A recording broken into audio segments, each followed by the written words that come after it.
اگر وزیر کو ملنے کے لیے اتنی پابندی کر رہے تو اپنے رب کو ملنے کے لیے کتنی پابندی کرنا چاہیے آپ کو؟ رب کا مقابلہ وزیر سے ہو ہی نہیں سکتا ہے. وَلَمْ يَكُنْ لَهُ كُفُوًا أَحَدٌ, اس کے جیسا کوئی نہیں ہے. تو میں اس اپوائنٹمنٹ کی بات کر رہا ہوں, اونچے درجے کی. اگر صلاح سے دور رہیں گے تو آپ کی زندگی میں ڈسپلن آئیں گا ہی نہیں. جب وزیر آپ کا تھوڑا فیور کرتا ہے تو آپ ہل جاتے ہیں, اس کے لیے کچھ بھی کرنے کو تیار ہے. ہمارا خالق آپ کو زندگی دی ہے, ہمیں زندگی دی ہے, ہمیں اتنے نعمت دی ہے, ہم کتنا شکر ادا کرتے. اور جو سب سے بہترین نعمت ہے وہ تو ہم کبھی سوچتے بھی نہیں.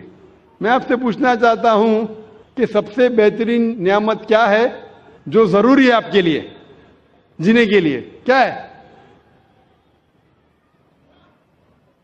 کیا ہے؟ ہوا. شاید آپ نے تقریر سن چکے پہلے. ہاں,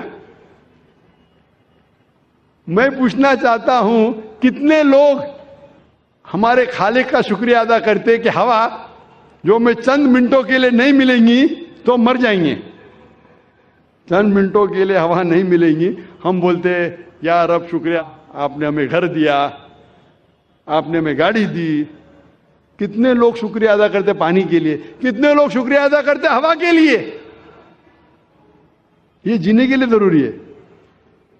جب میں نے میرے بچوں سے کمپٹیشن لگائی کہ سب سے زیادہ آپ کیا شکر ادا کریں گے اللہ کا, تو ایک سے بڑھ کر ایک جواب تھا. میری چھوٹی بیٹی رشدہ نے کہا سب سے بہترین میں شکریہ ادا کروں گی اللہ نے ہمیں ایمان دیا. ماشاءاللہ, یہ ہوا سے بھی بہتر ہے. ایمان جو اللہ نے ہمیں دیا ہے وہ ہوا سے بھی بہتر ہے. لیکن جینے کے لیے ضروری ہے ہوا.